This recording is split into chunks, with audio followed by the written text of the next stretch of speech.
আল্লাহ রাব্বুল আলামিন বলেন, হে দুনিয়ার মানুষ,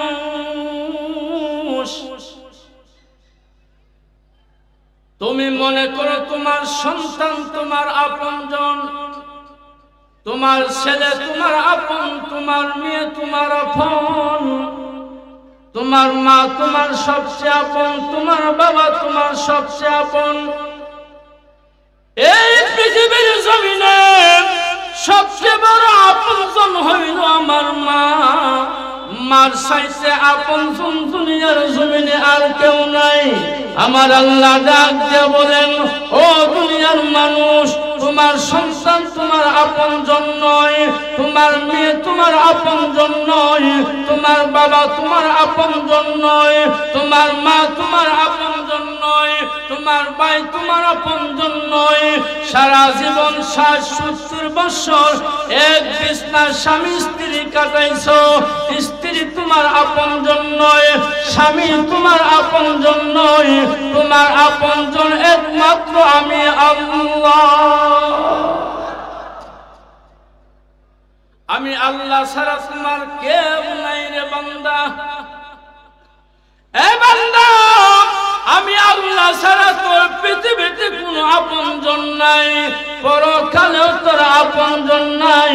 দুনিয়ার সবাই তোরে ভুলে যাবে, তোর মা তোরে ভুলে যাবে, তোর বাবা তোকে ভুলে যাবে, তোর ভাই তোরে ভুলে যাবে, তোর সন্তান তোকে ভুলে যাবে, তোর মেয়ে তোকে ভুলে যাবে, বন্ধু বান্ধব সব তোমাকে একদিন ভুলে যাবে।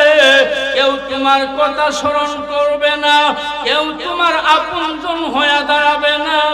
আমি আল্লাহ এমন আপন, দুনিয়া তো তোর কাছে, পরকালেও আরো বেশি কাছে। এ আল্লাহরে তো যদি গিয়া মাজারে সেজদা দেন, আল্লাহ রাগ করতো না? আল্লাহর গুসা উঠতো না? ও বান্দা, ওই আল্লাহরে তো তুমি কেমনি গিয়া মাজারে সেজদা?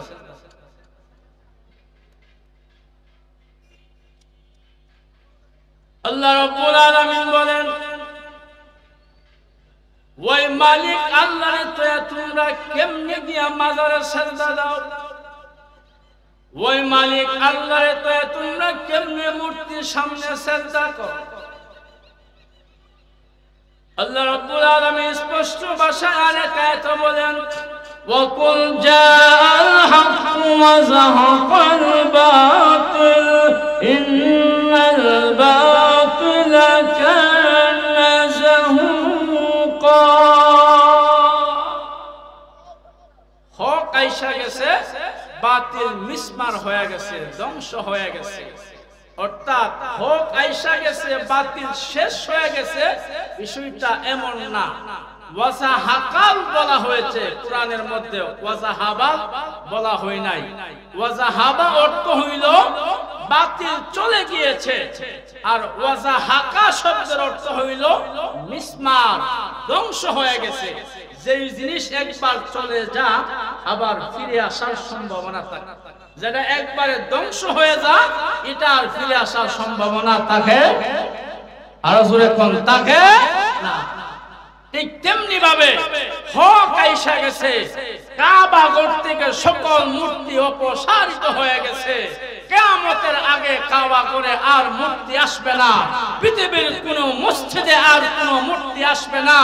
আমরা মুসলমান, বাংলাদেশের মুসলমান উলামায়ে কেরাম নদীর স্থাপন করেছে, মন্দির পাহারা দিয়েছে, মন্দিরে রক্ষণাবেক্ষণ উলামায়ে কেরাম করেছে। আজকে ইসলাম নামক কুলাঙ্গারেরা মসজিদে হামলা করে আমার অ্যাডভোকেট আলিফ উকিলকে শাহাদাত প্রদান করেছে। আমরা পরিষ্কার ভাষায় বলতে চাই, এই বাংলাদেশ মুসলমানদের দেশ, এই দেশে হিন্দুত্ববাদী কায়েম করতে দেওয়া হবে না, হবে না। জোরে বলেন ঠিক কিনা? সংগ্রামী সাথী ও বন্ধুগণ, আমরা পরিষ্কার ভাবে সরকারকে জানায় দিতে চাই, ডক্টর ইউনূস উপদেষ্টাকে জানায় দিতে চাই, এরা মুসলমানদের দেশ, আলেম ওলামার দেশ, পীর মাশায়েখ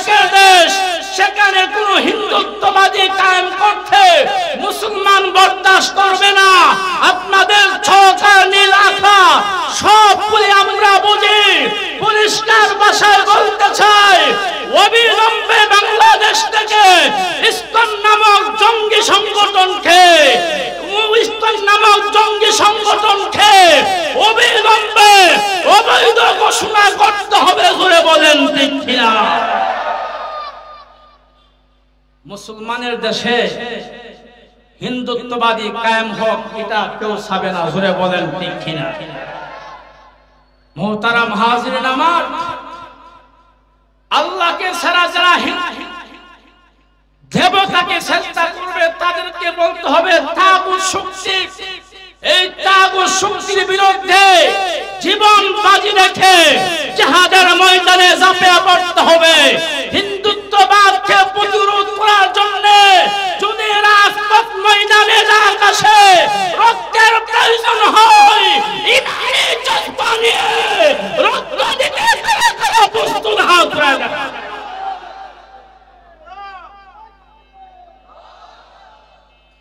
মুহতারাম হাজিরিন আমার, আমরা দুনিয়ার জমিনে সব কিছু দিতে পারি, কিন্তু ঈমান দিতে দুনিয়াতে সবচেয়ে মূল্যবান সম্পদের নাম হইল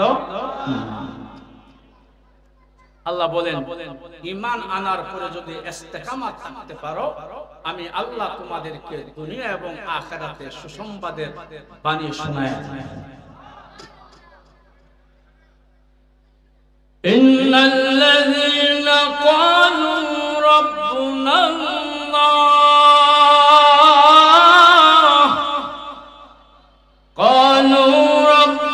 الله ثم استقاموا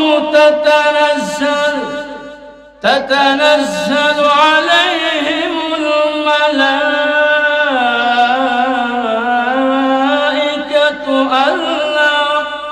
ألا تخافوا ولا تحزنوا وأبشروا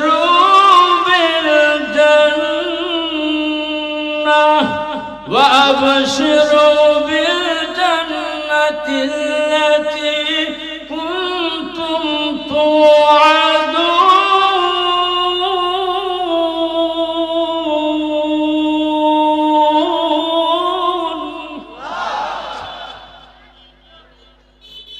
আল্লাহ রাব্বুল আলামিন বলেন, যারা বলবে আমাদের রব আল্লাহ, আমাদের রবকে সুরে বলেন, আর সুরে বলেন কে?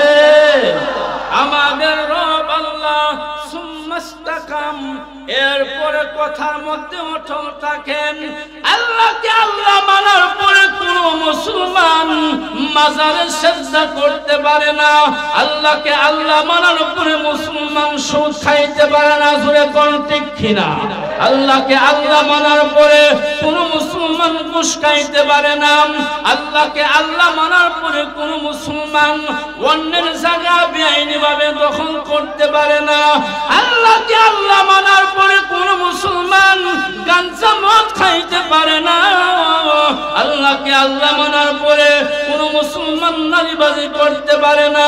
আমার আল্লাহ রাব্বুল আলামিন ডাক দিয়ে বলেন, ও দুনিয়ার মানুষ, আমি আল্লাহকে আল্লাহ মানার পরে যদি ইস্তেকামাত থাকতে পারো, আমি আল্লাহ ওয়াদা দিলাম রে বান্দা, তোর জন্য দুনিয়া এবং আখিরাতে সুসংবাদের বাণী শোনায়া দিলাম।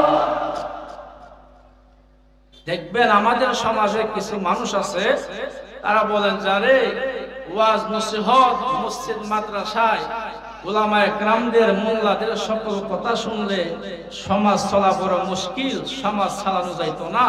হুজুররার কথা হুজুররা কইবই, আমরা আমাদের গতি চলবো, এমন লোক সমাজে আসে না নাই?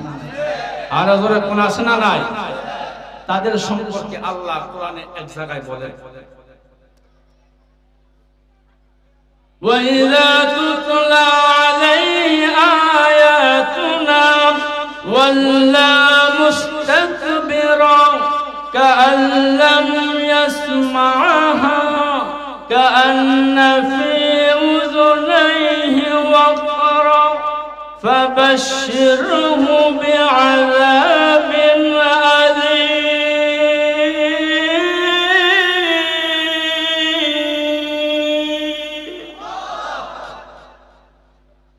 ওই সমস্ত মানুষ সম্পর্কে আল্লাহ রাব্বুল আলামিন বলেন, যারা বলেন উলামায়ে কেরামদের সকল কথা শোনা যাবে না, সকল কথা শুনলে ঘর থেকে বের হওয়া যাবে না, সকল কথা শুনলে সমাজ চালানো যাবে না।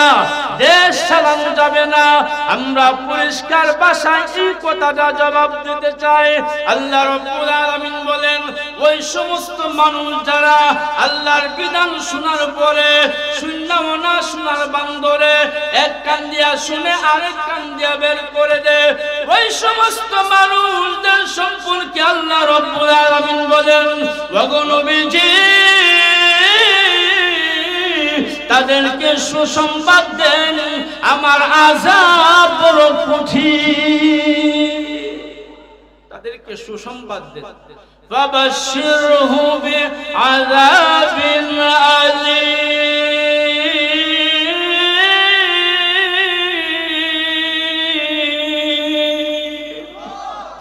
আমার আযাব বড় কঠিন, আমার আযাব বড় ভয়াবহ। তাদেরকে সেই কথাগুলি শোনায় দেন, আমার আযাব বড় ভয়াবহ আযাব। ওই সমস্ত মানুষগুলি সম্পর্কে আল্লাহর হাবিব বলেন, যারা ওই সমস্ত কথাগুলি বলে সমাজ চালানো যাবে না, সব কথা হুজুরদের শোনা যাবে না, সব কথা শুনলে দেশ চলবে না, তাহলে আল্লাহর রাসূল দেশ চালাইছেন কোরআন দিয়া। জোরে কোন ঠিক কিনা? আল্লাহ রাসূল কোরআন ইসলামী রাষ্ট্র কায়েম করে দেশ চালাইছেন কোরআন দিয়া। এখন যদি আল্লাহর নবী যদি পারে, এখন কেন কোরআনের আইন শাসন চলবে না? জোরে কোন ঠিক কিনা? ভাইরা আমার, সেই জন্য আল্লাহ রাব্বুল আলামিন বলেন, আমি আল্লাহকে আল্লাহ মানার পরে এর মধ্যে ইস্তেকামাত রাখিয়া যদি তুমি আমি আল্লাহ এবং আমার নবীর উপরে ঈমান আনার পর যদি ইস্তেকামাত রাখতে পারো, আল্লাহ রাব্বুল আলামিন আরেক আয়াতের মধ্যে বলেন, ওয়াল্লাযীনা আমানু ওয়া আমিনু বিল্লাহ, আমি আল্লাহ এবং আমার নবীর প্রতি ঈমান আনো। ও ঈমানদার, ঈমানদারকে ঈমান আনতে কেন বলেন? ঈমানদারকে ঈমান আনার অর্থ হইল, যুবক ভাইরা যারা আছেন বিয়ার আগে প্রেম করেন না, বিয়া কইরা স্ত্রীর সাথে প্রেম করেন, দেখবেন খেলা জমবে। জোরে কোন ঠিক কিনা? বিয়ার আগে প্রেম করলে যন্ত্রণা, স্ত্রীর সাথে প্রেম করলে অনেক স্বামী স্ত্রীর মধ্যে রহমত আর আল্লাহর 24 ঘন্টা রহমতের হাওয়া স্বামী স্ত্রীর মধ্যে নাজিল হতে থাকে। আল্লাহ বলেন, ঈমান আনার পরে আমি আল্লাহর সাথে সম্পর্ক লাগাও, আমার নবীর সাথে সম্পর্ক লাগাও, নবীর সাথে সম্পর্ক লাগাও, আল্লাহর সাথে সম্পর্ক লাগাও। এর অর্থ হইল আল্লাহ রাব্বুল আলামিনের সাথে সম্পর্ক স্থাপন করো, আল্লাহকে বেশি বেশি করে স্মরণ করো, আল্লাহর বিধান মানো, নবীকে মহব্বত করো, নবীর আদর্শকে মহব্বত করো, নবীর সাথে গভীর সম্পর্ক লাগাও, নবীর সাথে ভালোবাসা তৈরি করো, নবীর শানে কোনো ডাক আসলে জীবন দেওয়ার জন্য প্রস্তুত গ্রহণ করো। জোরে বলেন ঠিক কিনা? মুহতারাম হাজিরিন আমার, আল্লাহ রাব্বুল আলামিন বলেন, আমি কত মায়া করে মহব্বত করে বান্দারে ডাকি, বান্দা যখন গুনাহ করতে যায় আমি আল্লাহ রাব্বুল আলামিন বান্দাকে খুব মহব্বত করে ডাকি। ও দুনিয়ার মানুষ, আপনি আপনার মার সামনে গুনাহ করতে লজ্জা পান, গুনাহ করেন না। আপনি আপনার বাবার সামনে গুনাহ করতে লজ্জা পান, গুনাহ করেন না। আপনি আপনার মেয়ের সামনে গুনাহ করতে লজ্জা পান, গুনাহ করেন না। আপনি আপনার ছেলের সামনে গুনাহ করতে লজ্জা পান, গুনাহ করেন না। আপনি আপনার শিক্ষকের সামনে গুনাহ করতে লজ্জা পান, গুনাহ করেন না। আপনি আপনার উস্তাদের সামনে গুনাহ করতে লজ্জা পান, গুনাহ করেন না। কিন্তু লক্ষ্য করে দেখেন, যারা হিন্দুত্ববাদ তারাও তাদের মালিকের সামনে গুনাহ করে না, গুনাহ করতে লজ্জা পায়। আমার আল্লাহ মূর্তির সামনে গুনাহ করতে চায় না। যেমন এক্সাম্পল শুরু, জুলাইখা ইউসুফ নবীর সাথে খারাপ কামে লিপ্ত হওয়ার জন্য নিয়ত করছে, তখন তার যে খুদা ছিল মূর্তিটারে কাপড় দিয়ে ঢাকা রাখছে। মজরে কোন ঠিক কিনা? আমার মা বৌদিরা এটা সামনে সামনে খারাপ কাম। আল্লাহ রাব্বুল আলামিন বুঝান দুনিয়ার মানুষ, তুমি তোমার মার সামনে গুনাহ করতে লজ্জা পাও, তুমি তোমার বাবার সামনে গুনাহ করতে লজ্জা পাও, তুমি তোমার মেয়ের সামনে গুনাহ করতে লজ্জা পাও, তুমি তোমার ছেলের সামনে গুনাহ করতে লজ্জা পাও। তোমারে তোমার ছেলে বানাইছে না, তোমারে তোমার মেয়ে বানাইছে না, তোমারে তোমার মা বানাইছে না, তোমারে তোমার বাবা বানাইছে না, আমি মালিক আল্লাহ তোরে বানাইছি। জোরে কোন আল্লাহু আকবার। ও বান্দা, আমি আল্লাহ তোরে বানাইলাম, তাদের সামনে গুনাহ করতে লজ্জা পাও, আমি মালিকের সামনে গুনাহ করতে তোমার লজ্জা লাগে না। আমার সামনে তোমার লজ্জা লাগে। আল্লাহ বলেন, আমি আল্লাহ তো তোর সামনে ডাইনে পিছনে বামে চতুর্দিকে আমি আল্লাহ তোরে গ্রাস করে রাখছি। ফাইনামা তুওয়াল্লু ফাসাম্মা ওয়াজহুল্লাহ। আমি আল্লাহ তোর সামনে, আমি আল্লাহ তোর পিছনে, আমি আল্লাহ তোর ডানে, আমি আল্লাহ তোর বামে, 24 ঘন্টায় আমি আল্লাহ তোর চতুর্দিকে বেষ্টন করে আছি। বান্দা, তুই যখন গুনাহ করতে যাস, আমি আল্লাহ তোর মার মতন কোমল সুরে মায়ার সুরে ডাক দিয়ে বলি, বান্দা গুনাহ করিস না, গুনার দিকে সামনে অগ্রসর হইস না। আল্লাহ রাব্বুল আলামিন বলেন, ওয়া মা গাররাকা বিরাব্বিকাল কারীম।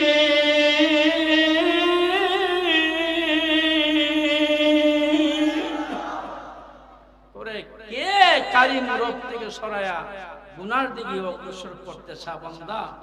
আহ বান্দা, গুনার দিকে যাস না বান্দা, সামনের দিকে অগ্রসর হইস না। যখন বান্দা কথা না শুনো গুনাহ করতে রওনা করে দেয়, তখন তাফসীরে কারকরা লেখেন আল্লাহ পাক তার প্রতি গুসা হয়, রাগ হয়, কিন্তু গজব নামতে চায়। আল্লাহর গজবকে ডাক দেখো, হে গজব, আজকে আমার কথা শুনছে না, কালকে আমার কথা শুনবে। গজব নামার আগে আগে আল্লাহর রহমতে টান দিয়া এমন ভাবে বেষ্টন করে ফেলে, গজব আর নাযিল হইতে পারে না। কত বড় দয়াময় আল্লাহ। ও ভাইরা আমার, লক্ষ্য করে শুনুন, ওই আল্লাহ এবং নবীর প্রতি ঈমান যদি আমরা মজবুত না রাখি, ওই আল্লাহর প্রতি ঈমান এমন ভাবে আনা দরকার। আমার শরীর চতুর্দিকে আছে, গুনাহ যে আমি করতে যাব, ওই গুনার সময় সেই ইতিকাদ দিলের মধ্যে থাকতে হবে। আল্লাহ আমারে পিছন দিক দিয়ে ডাকতেছে, আল্লাহ আমারে পিছন দিক দিয়ে ডাকতেছে। এই ইতিকাদ যদি দিলের মধ্যে থাকে, তাহলে আল্লাহ যে ডাকতেছে এটা আপনার দিলের মধ্যে নড়াচড়া দিবে। জোরে কোন সুবহানাল্লাহ।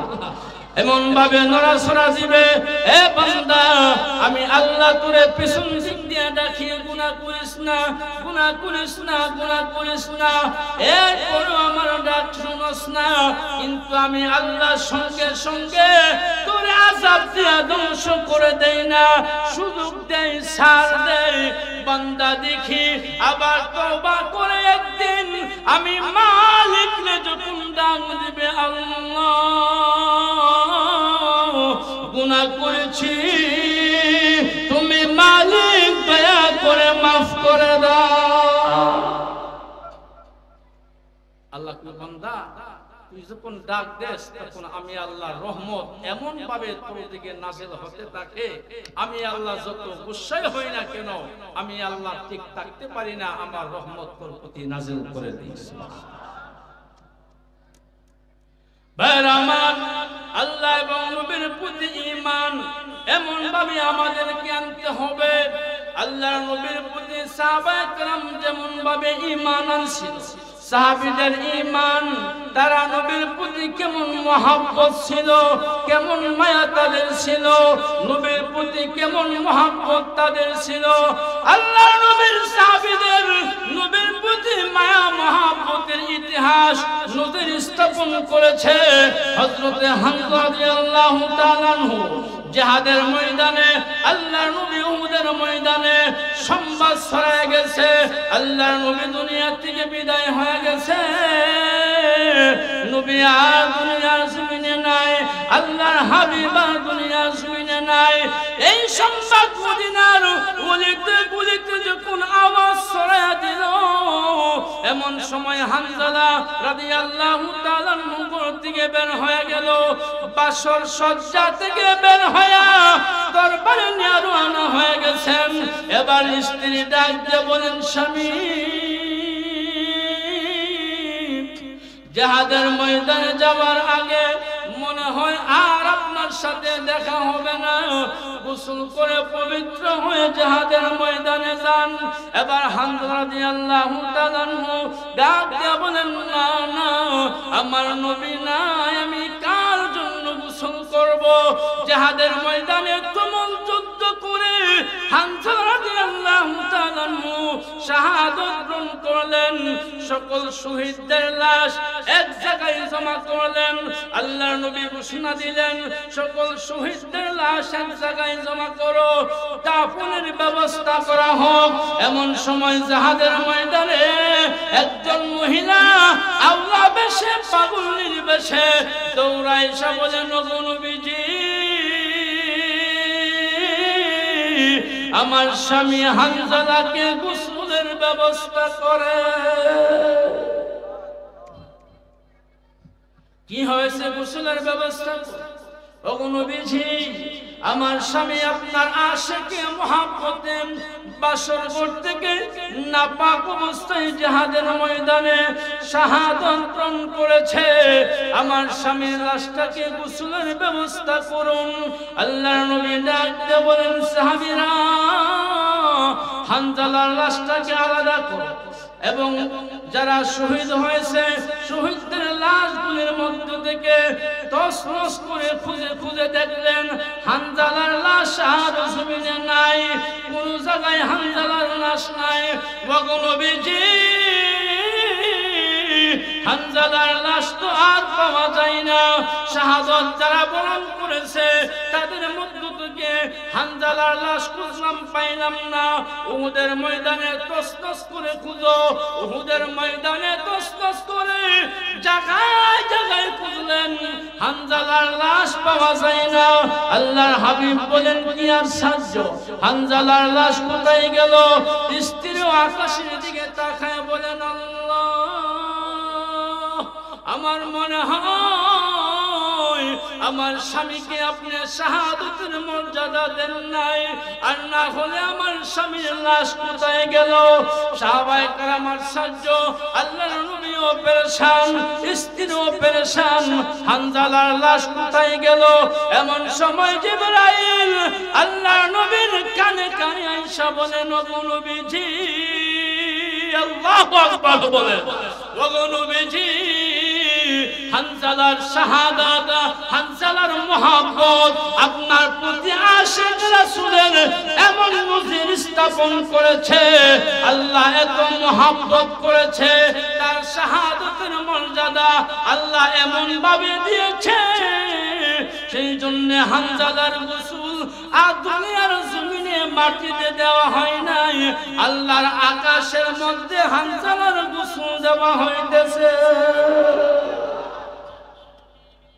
আকাশের গোসল দেওয়া টেনশন এবার নবী জমিনের দিকে তাকায় বলেন আহ আমার হানজালার লাশ আকাশে নেওয়া হয়েছে ফেরেশতারা গোসল দিচ্ছে দুনিয়ার কোনো পানি দিয়ে গোসল দেওয়া হয় না জান্নাতের পানি দিয়ে গোসল দেওয়া হইতেছে জোরে কোন আল্লাহু আকবার ও ভাইরা আমার নবীর মহব্বতে নবীর প্রেমে যদি পাগল হয়া নবীর প্রেমে মহব্বতে পাগল হয়া যদি আপনিও জীবন দিতে পারেন হানজালার লাশ যদিও আকাশে গোসল দেওয়া হয় আল্লাহ রাব্বুল আলামিন হানজালার মর্যাদায় জমানায় উম্মতরে দিবে মুহতারাম হাজিরিন আমার আল্লাহর নবীর প্রেমে মহব্বতে জীবন দিতে রাজি আছেন তো ইনশাআল্লাহ আল্লাহর নবী বিশ্ব নবী রাহমাতুল লিল আলামিন যখন জিবরাইল সংবাদ শোনায় দিলেন হানজালার লাশ আর জমিনে নাই, আকাশে গোসল দেওয়া হচ্ছে, আকাশে গোসল দেওয়া হচ্ছে, জান্নাতি পানি দিয়া গোসল দেওয়া হচ্ছে, জান্নাতি পোশাক দিয়া কাফন পরানো হচ্ছে। দুনিয়ার জমিনে লাশটা উহুদের ময়দানে নামিয়ে দেওয়ার পর সাহাবায়ে কেরাম বলেন যেন তাজা মানুষ গোসল করলে চুল থেকে যেমন টপটপায়া পানি গলি পড়ে, হানজালার মাথা মুবারক থেকে টপটপায়া তাজা তাজা পানি গলি পড়তেছে। এমনকি হানজালার দেহ থেকে জান্নাতি পানির মেশকে আম্বরের ঘ্রাণ আসতেছে, মেশকে আম্বরের ঘ্রাণ আসতেছে, এমন সুগন্ধি আসতেছে। আরে আশিক রাসূল কারে কয়, আশিক রাসূলের প্রমাণ তারাই দিয়েছেন। এই জমানায় যদি নবীর প্রেমে জীবন দেওয়ার প্রয়োজন হয়, জীবন দিতে রাজি আছেন তো হাত উঠাইয়া দেখা। আল্লাহ তুমি কবুল করো, সবাই বলেন আমিন। ভাইরা আমার, আল্লাহর নবীর প্রেম আর মহব্বত, আল্লাহর নবীর ভালোবাসা, আল্লাহর নবীর মহব্বত দিলের মধ্যে যদি থাকে, আপনার দিলের মধ্যে যদি নবীর প্রেম মহব্বত থাকে, আর যদি কোনো জিনিস না থাকে, কবরে যাওয়ার পরে যদি নবীর মহব্বত নিয়ে কবরে ঘুমাইতে পারেন, আল্লাহ রাব্বুল আলামিন বলবেন ও ফেরেশতারা প্রশ্ন করিস না, সওয়াল জবাবের দরকার নাই, আমার নবীর মহব্বত তার দিলের মধ্যে আছে, বিনা সওয়ালে বিনা জবাবে কবর জান্নাত বানায়া দে। ও ভাইরা আমার, নবীর সাহাবীদের প্রেম, নবীর সাহাবীদের মহব্বত এমনই ছিল। আল্লাহর নবীর সাহাবী হযরত বেলাল রাদিয়াল্লাহু তাআলা আশিক কেমন ছিলেন? নবী যখন দুনিয়া থেকে বিদায় হয়ে গেলেন, বেলাল বলে আমার নবী নাই, আমি আর মদিনায় আযান দেব না, মদিনায় আর থাকব না। বেলাল মদিনা থেকে গাট্টি গুল করে রওজার সামনে দাঁড়ায় বলেন ওগো নবীজি, আপনি মদিনায় নাই, আমি বেলাল আর মদিনায় থাকব না, মদিনা থেকে চলে যাব। আমি বেলাল আযান দেওয়ার পরে যখন মদিনায় আমার নবী নামাজ পড়াবে না, এই আযান আর বেলাল দিবে না। বেলাল রাদিয়াল্লাহু তাআলা মদিনার প্রথম জামানায় মদিনার অলিতে গলিতে দেখা যায়, গভীর রাত্রে মানুষের দরজার সামনে গিয়া বলতেন আসসালাতু খায়রুম মিনান নাওম, আসসালাতু খায়রুম মিনান নাওম। এই শব্দটা তখন আযানে ছিল, এই শব্দটা আযানে ছিল না। বেলাল এই শব্দটা গভীর রাত্রে মানুষের দরজার সামনে গিয়া বলতেন আসসালাতু খায়রুম মিনান নাওম, আসসালাতু খায়রুম মিনান নাওম।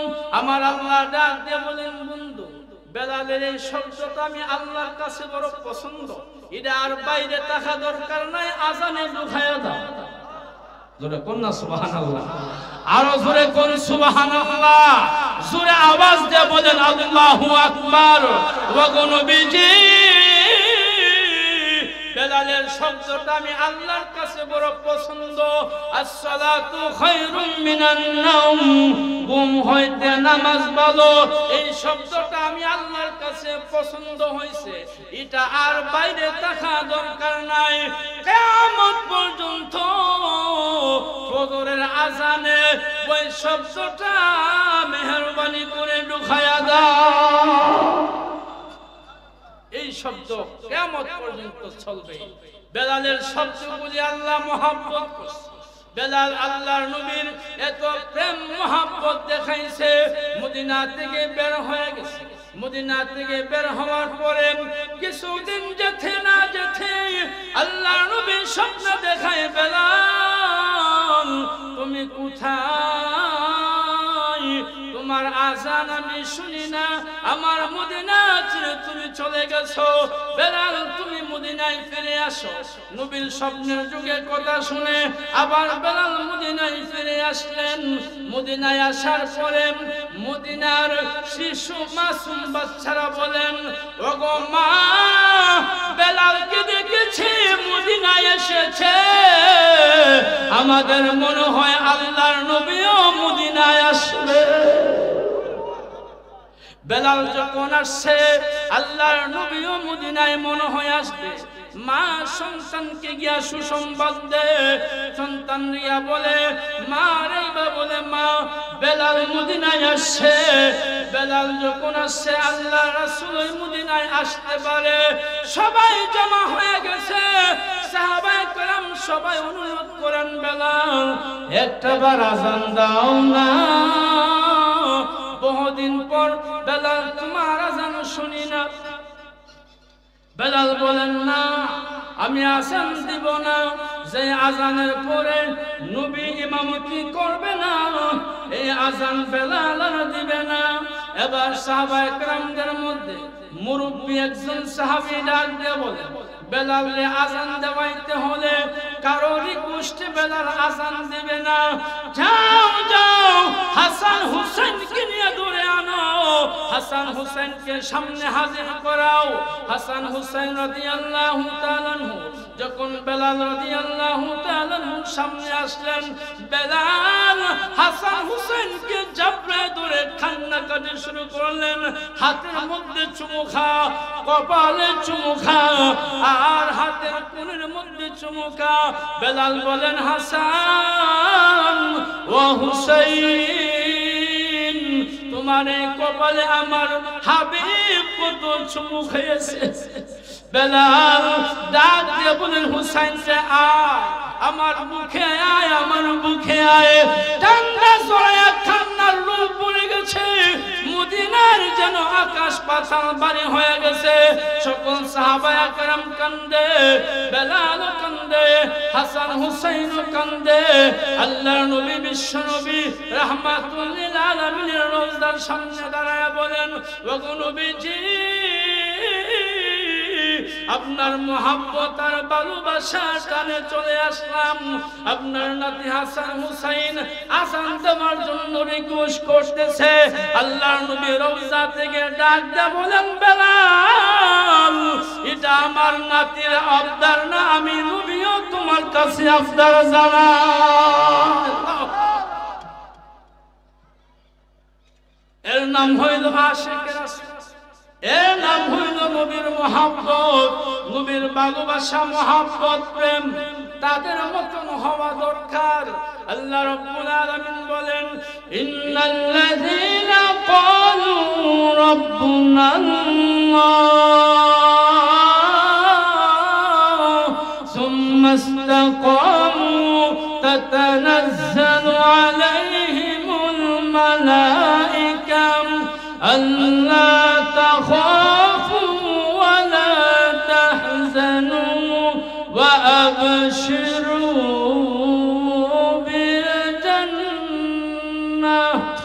وأبشروا بالجنة التي كنتم توعدون.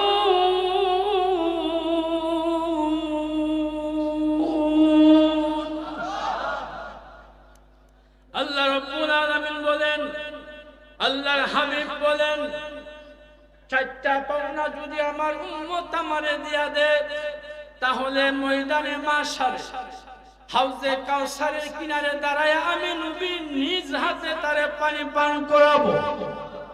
আর জোরে কোন সুবহানাল্লাহ।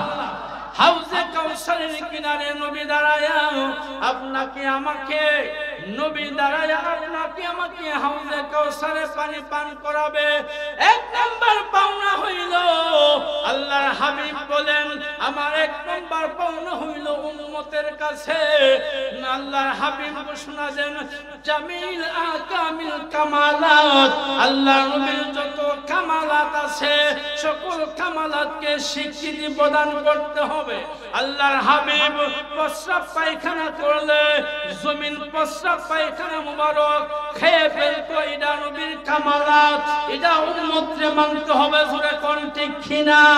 আল্লাহর নবী রাস্তা দিয়ে হাঁটলে গাছে মাছে সালাম দিত, এটা নবীর কামালাত। নবী 1400 বছর আগে আকাশকে শাহাদত আঙ্গুল দিয়ে দুখণ্ড করেছিল। বিজ্ঞান অনেকে মানে, কেউ মানে না।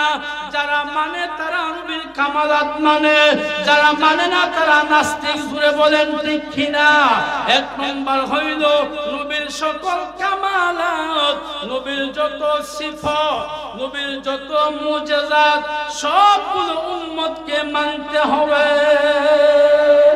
দুই নম্বর হইল নবীকে সবচেয়ে বড় মহব্বত করতে হবে। দুনিয়া একদিকে, আমার জানের চাইতে নবীর মহব্বত করতে হবে। তিন নম্বর হইল নবীর আহকাম, নবীর আরকান সবগুলো মানতে হবে।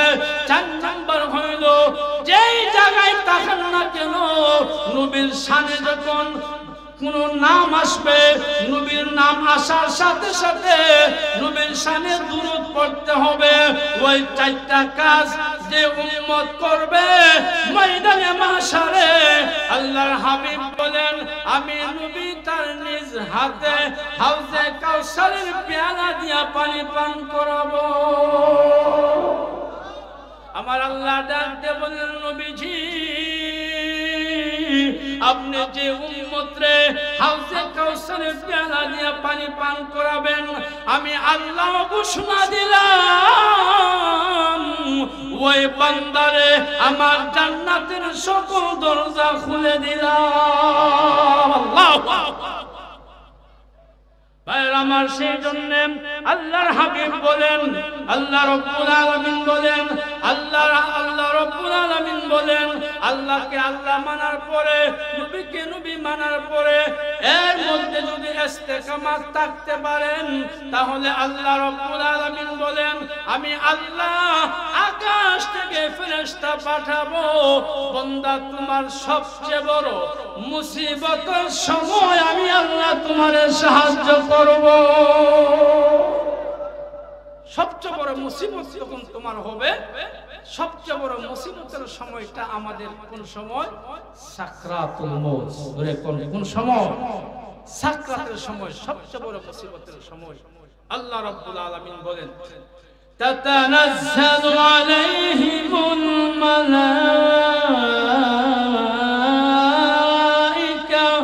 আল্লা তাখাফু ওয়া লা তাহজানু ওয়া আবশিরু বিল জান্নাহ ওয়া আবশিরু বিল জান্নাতিল্লাতী কুনতুম তুআদুন।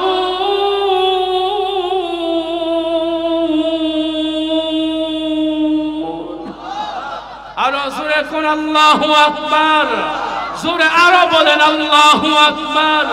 আল্লাহ রাব্বুল আলামিন বলেন সবচেয়ে বড় মুসিবতের সময়, সবচেয়ে বড় কঠিন বিপদের সময় যখন তোমার আত্মীয় স্বজন তোমার সামনে বসে থাকবে, সাকরাত শুরু হয়ে যাবে, তোমার সন্তান তোমার পাশে বসা, তোমার ছেলে পাশে বসা, তোমার মেয়ে তোমার পাশে বসা, তোমার স্ত্রী তোমার পাশে বসা, তোমার ভাই তোমার পাশে বসা, দুনিয়ার আত্মীয় স্বজন সবাই তোমার সামনে, কেউ তোমার সাহায্য করে না, কেউ তোমার আপনজন হয় না, কেউ তোমার পাশে দাঁড়ায় না। আমার আল্লাহ বলেন ওয়া লাকুম মিন দুনিল্লাহ